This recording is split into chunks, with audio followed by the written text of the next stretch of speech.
¿Se oye? Sí, sí. Muy bien. Pues, camaradas y amigos y amigas, el hacer un reconocimiento aquí, la camarada aquí, y expresar todo el bagaje de lucha del camarada necesitaría un tiempo tremendo. Yo había pensado hacer una intervención resaltando los elementos más importantes, pero después he pensado que cualquier tema que toque sobre el camarada aquí me puede llevar a una intervención que no sé cuándo va a terminar, porque son tantas las cosas que no sabía cómo poderlo expresar. Por otra parte, tenemos un tiempo limitado, no tenemos todo el tiempo del mundo. Por eso, lo que he hecho ha sido escribir, hacerme un guión y escribir para ir más deprisa y para poder expresar los contenidos que yo entiendo que se merecen y que ha vivido el camarada Kim Bosch. De esa manera iremos más rápidos y habrá más tiempo para otras cosas que también se tienen que presentar en este acto de reconocimiento a la labor y a la entrega y a la lucha del camarada Kim. Camarada Kim, en su primigenia y desarrollo, nacido en Barcelona, siendo el menor de dos hermanos, de padre antifranquista y madre no activo políticamente, siendo su progenitor republicano consciente y consecuente. Ambos padres y madre, enseñantes profesionales de carrera en colegios públicos, y los dos hermanos comunistas. El mayor de ellos estuvo varios años exiliado en la República Democrática Alemana, al ser perseguido por la policía franquista político-social por el delito de ser militante comunista del PSUV. Los dos hermanos, Isidor y Kim, también militantes del PSUV desde sus tiempos universitarios. Los dos han ejercido su vida laboral como ingenieros industriales. Kim Bosch inicia su enseñanza básica en el colegio público de su barrio de Barcelona, el Guinardó, auxiliado en este menester por sus padres, los dos profesores. Concluido el bachillerato, ingresa a la escuela de ingenieros y se afilia al PSUV, después de una breve reivindicativa y de lucha en el campo estudiantil junto a sus compañeros contra el despotismo falangista de la institución denominada por el sindicato español universitario, de corte totalmente fascista. Su compromiso militante en la universidad. Por sus compañeros es elegido delegado de facultad de la Escuela de Ingenieros, coincidiendo con otros colegas críticos con el sistema, como por ejemplo Paco Fernández Buey, de Filosofía, Alberto Ortega, de Económicas, Roberto Rodríguez Roisín, en Medicina, Carlos Subirana, en Ciencia, y otros muchos más, con los cuales inicia el proceso organizativo del sindicato semiclandestino, Sindicato Democrático de Estudiantes de la Universidad de Barcelona, como organización alternativa al sindicato fascista, paralelo el democrático a la organización sindical de comisiones obreras que entonces se desarrollaba. En una asamblea de estudiantes convocada por este equipo de dirigentes, interviene el obrero de la construcción, Cipriano García, de Tarrasa, junto al profesor Ernest Lluch y a Kim Bosch. Los tres fueron detenidos por este acto, condenados a 6 meses de cárcel por el todo. Cipriano García, por primera vez, un dirigente obrero, dando un mitin en la Universidad Franquista, les explica a los estudiantes los problemas y la forma de lucha de los trabajadores organizados en comisiones obreras. Cipriano, para entrar en la universidad, había burlado los controles policiales de los sicarios y de los sicarios paramilitares. Y los estudiantes se organizaron y protegieron la salida de este valiente comunista obrero de la Constitución. La Camposinada, como delegado de la Facultad de Ingenieros, participa en la organización de la Asamblea Constituyente, de donde saldrá el Sindicato Democrático de Estudiantes de la Universidad de Barcelona, pues en ella se aprueban solemnemente sus estatutos, programa y declaración de principios. Esta asamblea es conocida como la Camposinada, por haberse celebrado en el convento de los capuchinos de Sarriá de Barcelona, en cuya asamblea participaron más de 300 estudiantes, profesores e intelectuales, que fue asediada por la policía mandada por el comisario Vicente Juan Creis, por orden del gobernador Camilo Alonso Vega. Algunos de los intelectuales participantes fueron el doctor Muñoz, Manuel Sacristán, García Calvo y el famoso pintor Antonio Tapia Puig.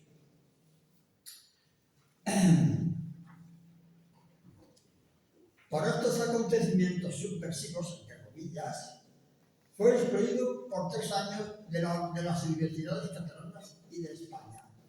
2 meses más tarde es capturado por la policía franquista, igual que los otros delegados de facultad que presidieron la Camposinada.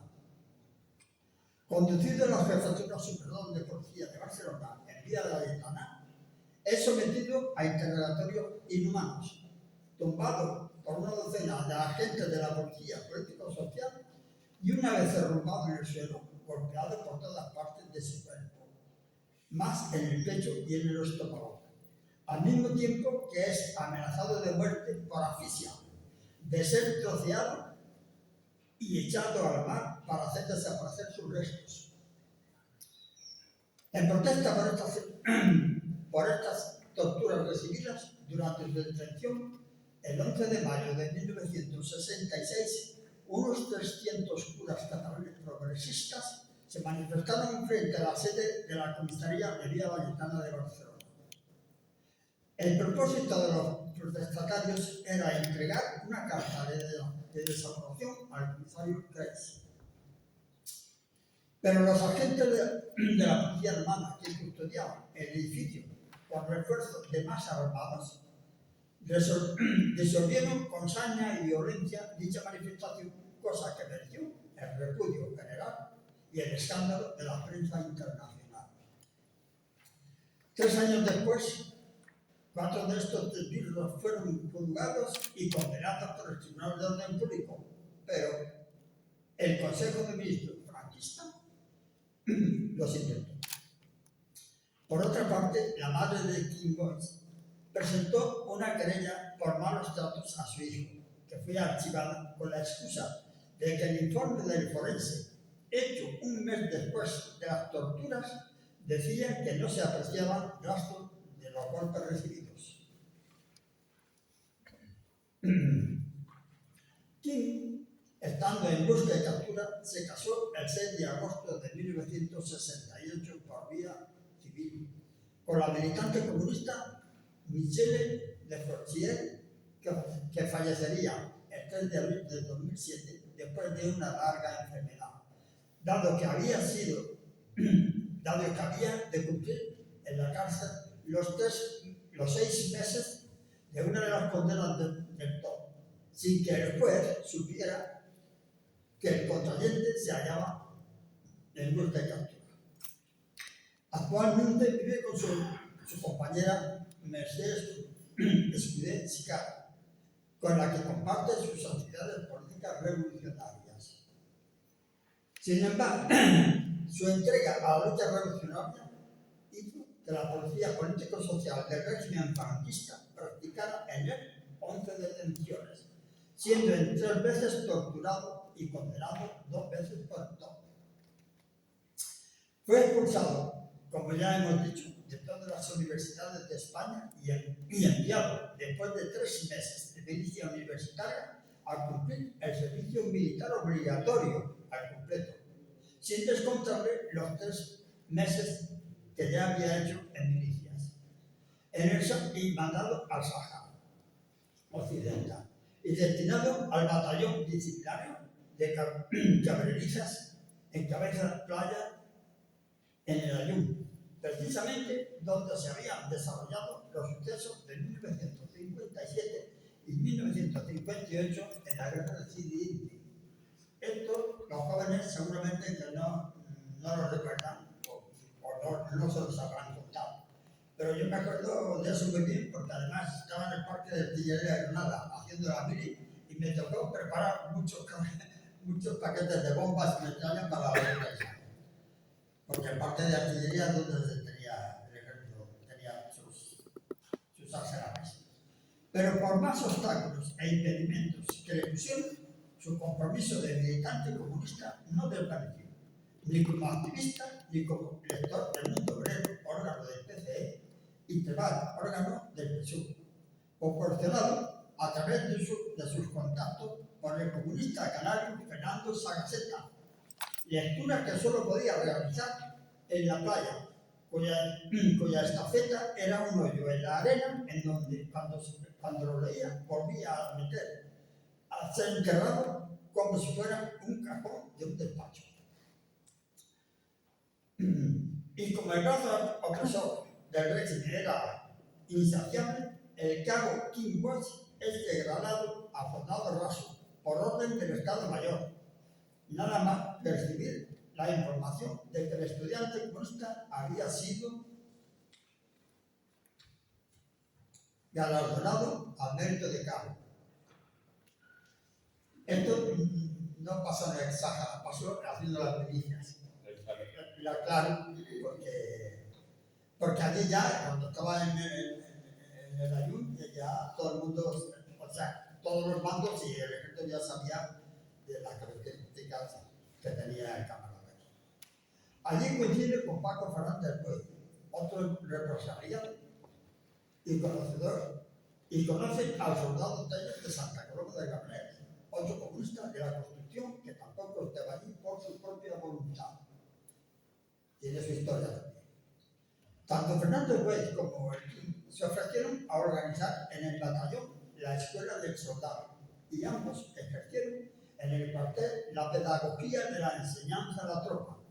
También con Carlos Subirana, delegado de ciencias, a la que fue enviado igualmente a hacer la Biblia allí, y crearon una biblioteca para los soldados que recibió muchos libros gratuitamente de las editoriales progresistas de aquella época. Ya de vuelta tuvo que buscárselas para poder subsistir con su familia propia. Él pendiente de terminar 4 de los 7 cursos de la carrera de ingeniero, para forzoso, y ella, Michelle, como profesora de francés para adultos en el Instituto Francés con salario insuficiente, por lo que King tenía que impartir clases particulares, hacer traducciones de todo tipo de encuestas en precario para más sostener a la familia, a la vida de la familia. A la odisea permanente y revolucionaria a la que está sometido se añade el sufrimiento sufrido en primera persona, el peso de haber sentido la desdicha de perder un hijo a los 8 años de haber nacido.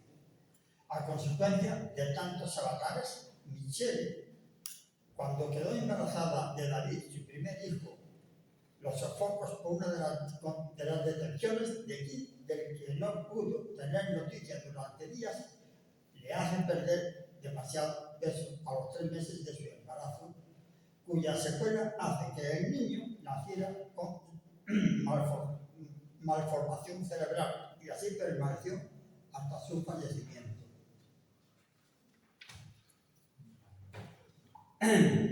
Michelle y King dudaron mucho antes de engendrar una segunda criatura. Esta nació 4 años más tarde, Gael, pero no tuvo ninguna malformación, pues su gestación no se vio interrumpida por ninguna detección de King. Gael, al contrario de su hermano David, tuvo una inteligencia enorme, como hubiera tenido su hermano David si la policía no hubiera tenido a su padre en plena gestación de su compañera en sí. La buena capacidad intelectual de Gael le permitió el número 1 en la Facultad de Ciencias de Bellaterra al terminar sus estudios. Por ello, le dieron una beca europea y así conoció en Suiza al belga Bach, el padre de los gemelos, que son los dos únicos nietos que tiene el tío. Respecto a la vida profesional, esta transcurre de empresa en empresa, con más de 8 colocaciones, de las cuales fue despedido por las respectivas patronales en represalia a su actividad sindical, aunque siempre ocupó puestos de trabajo a la altura de su profesión técnica, ingeniero industrial, con responsabilidades de mando departamental. King, hasta ese momento, es el primer ingeniero que presenta en Barcelona, Cataluña y España reclamación a magistratura de trabajo en demanda de readmisión a su puesto de trabajo, pese a que, a cambio de no hacerlo, obviamente la empresa le ofrece una conciliación con un cheque bancario bastante abultado. El último llegaba a los 10 millones de pesetas en el año 1977, que por él es rechazado, gesto al que los trabajadores muestran su apoyo solidario y realizan una huelga en su centro de trabajo. Esto era en septiembre de 1977, que los trabajadores de comisiones obreras de la fábrica visitan al ingeniero King en su despacho jefe del departamento de informática de la multinacional Burberry,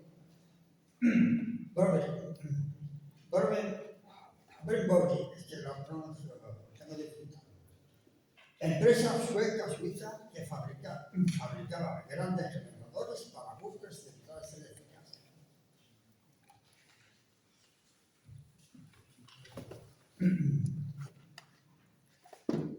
Como Kuhn se reunía con ellos en la fábrica, en la reunión de comisiones obreras clandestinas, le ofrecen encabezar la lista de comisiones obreras para las oficinas. King les dice textualmente: como comunista y como sindicalista clasista, no puedo negarme, pero sabéis que me despedirán cuando se inicie la negociación del convenio colectivo. Por consiguiente, deberéis defenderme. Michele llegó a saber que King había aceptado, iba a cambiar toda la economía familiar. Y así fue. En la negociación del convenio, la empresa, como siempre, dijo que estaba en números rojos, una falsedad más. Lo dijo el jefe de personal, que dentro de la empresa tenía un nivel de jerarquía igual al de King. Los dos dependían directamente de gerencia.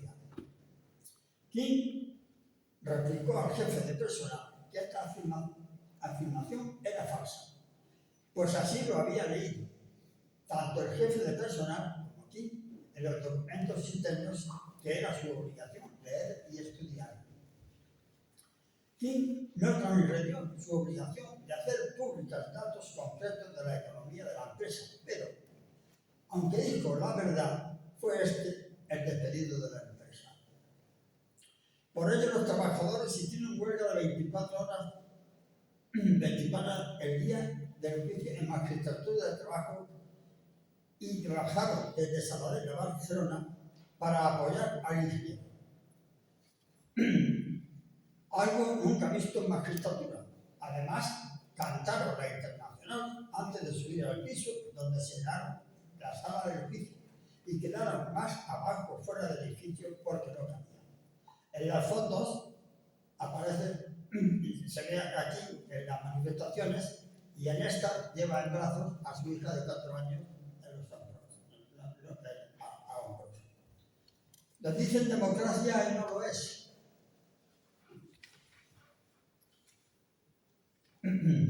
Con la muerte del dictador le vino la llamada transición democrática, que no fue más que la segunda restauración de los Borbones en España y el cambio real de la dictadura militar por la dictadura del capital. Dicha democracia se desdice por el desarrollo del poder burgués siguiendo las claves siguientes. La Constitución monárquica del 78 y su progresiva retrospección hacia el sesgo de lo que en esta se proclamaba y el caos de la corrupción. Sonadas militares hasta el golpe del Tejero, en el que en los preparativos participa el rey Borbón, ese que hace poco aquí en España, y no tiene más nombre que ombligo. Ley orgánica de armonización del proceso autonómico, lo haga, que entre otros restringe el artículo 2 de la Constitución y el derecho al desarrollo del proceso de autodeterminación de los distintos pueblos de España. Los pactos de la Moncloa y su posterior desarrollo, los pactos de concertación entre gobierno, patronal y sindicatos ya metidos en el sistema, y la connivencia del PCE como guía del reformismo indicado por el europopulismo penetrado en el PCE y el PSOE. Con lo cual, se entra en una nueva etapa de lucha de clases en Cataluña y España. En esta primera etapa de la transición, ¿quién trabaja en el sindicato de comisiones obreras como liberado sin cobrar un duro? Pues allí agotó 2 carnets de paro de 2 años cada uno, mientras se esperaba la sentencia del Tribunal Supremo, donde se pedía que se revocara dicha sentencia de magistratura que no le reconoció su calidad de delegado sindical, a pesar de que fue elegido con documentos oficiales firmados por la empresa. Estuvo al frente de la Secretaría de Técnicos Profesionales y Cuadros, TPQ, y asimismo fue miembro del Consejo Confederal Estatal de las Comisiones Obreras a nivel del Estado. Ingresa en el Ayuntamiento de Moncada y Reixac como ingeniero municipal, plaza ganada por concurso oposición. Aquí es tentado por diversos directivos de la empresa del polígono industrial La Ferrería para ejercer de asesor de estas, pero la respuesta de Kim es la misma que dio al que le ofreció el renuncio a la reclamación de magistratura. Su actitud como afiliado a la Comisión de Seguridad le hizo pasar a formar parte de la sección sindical de este sindicato en el Ayuntamiento de Moncada, que lo fue hasta su jubilación. Aquí pues, se le puede atribuir su participación en muchas asociaciones de carácter lúdico, reivindicativo y político-social. Representante comunista en la Comisión Unitaria con los Católicos de Solidaridad con los Presos Políticos. Dirigente del Partido Socialista Unificado de Cataluña, PSUV. En el 5º Congreso de este partido, como portavoz del Comité de Barcelona, fue un referente para que con su discurso se ganara el no al eurocomunismo, puesto que aquí fue su portavoz. Formó parte del Comité Ejecutivo del PSC como responsable del movimiento obrero, saliendo del 5º Congreso del PSOE. En 1984, fundando el PCPE, desde un principio formó parte del Comité Ejecutivo, reemplazando a Josep Serradell Román en la Secretaría de Organización de este, que dirigió hasta su nuevo nombramiento como responsable de Relaciones Internacionales del PCE, cargo que ostentó durante 19 años. Anteriormente, durante el franquismo, fue fundador de 4 asociaciones de vecinos. Participó durante todos los años de existencia de la Mesa Cívica por los Derechos Sociales, de la que fue fundador en 1995. Igualmente, en la charla contra el cáncer y la precariedad. En la plataforma solas no podemos, y de cualquier forma tampoco creo. No creo. Actualmente forma parte de la dirección de la Federación Sindical Mundial como máximo responsable en España, excepto el País Vasco. Además, es secretario general de la Unión Internacional de Pensionistas y Jubilados de la la FSM, Federación Sindical Mundial, fundada en Barcelona en 2014, gracias al esfuerzo de este dirigente. Es presidente de la Comisión de Garantía y Control del PCPC. Y como vecino afincado en Cabrera de Mar, junto con su compañera Mercedes Sicar, participan en la mesa de pensionistas y jubilados de esta localidad y a la vez han creado una plataforma en defensa de los servicios públicos de calidad de las comarcas del Maresme. Su carácter personal.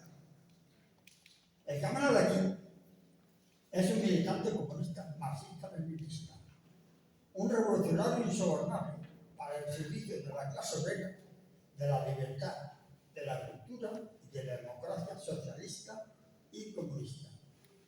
Su integridad moral le da vigor para defender la verdad y repudiar la mentira, y en su discurso no cabe el subterfugio de la media verdad, solo se pronuncia sin rodeos, con la verdad total en cualquier circunstancia, con hechos y con palabras. El relato de su larga vida activa, hecho en las páginas anteriores, muestra el temperamento cargado de dureza material, curtido en la lucha, sin concesiones para el enemigo de clase que se nutre en la explotación de los seres humanos más desfavorecidos. Pero también sin concesiones para los colaboradores del sistema capitalista de forma taimada o en sentido revisionista como conciliadora del combate inserto en la lucha de clases. Esta confrontación refuerza en él dos interpretaciones. A, la de un ser insensible, intolerante e irreconciliable. Y B, la de una persona incansable y luchadora contra los opresores al servicio de la dictadura del capital. La relación personal de Kim con la ciudadanía laboriosa, con las personas conscientes del contexto de su situación social, abiertas al civismo y respeto solidario, son sus camaradas, con los trabajadores y trabajadoras honestos, sin distinción de categorías, etnias, ideologías y credos. Es para él de escrupuloso respeto y consideración. Su lema es la solidaridad y su presencia física y ética en los avatares adversos de sus amigos y compañeras. Y siempre aparece con su apoyo moral y material. Esta presencia la practica como norma de su comportamiento en comisarías, hospitales, entornos familiares. Si cualquier persona que tiene un problema, allí lo tenemos reclamado aquí, dándole ánimo.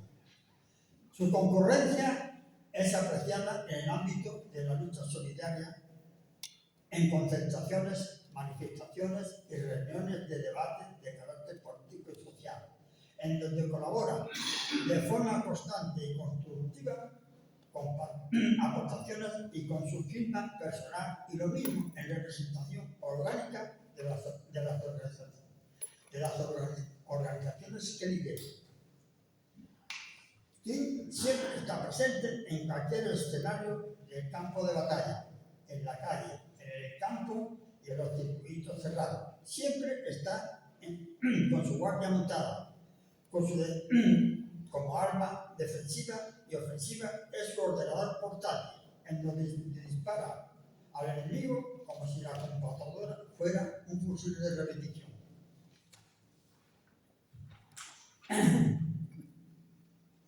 Es tanta la metralla informativa que los buzones electrónicos de sus compañeros y compañeras se ponen a rebosar. Eso lo sabéis todo el mundo. Y es que nuestro amigo y camarada aquí es un soldado de la revolución que por convicción morirá en la trinchera con sus sandalias como botas puestas.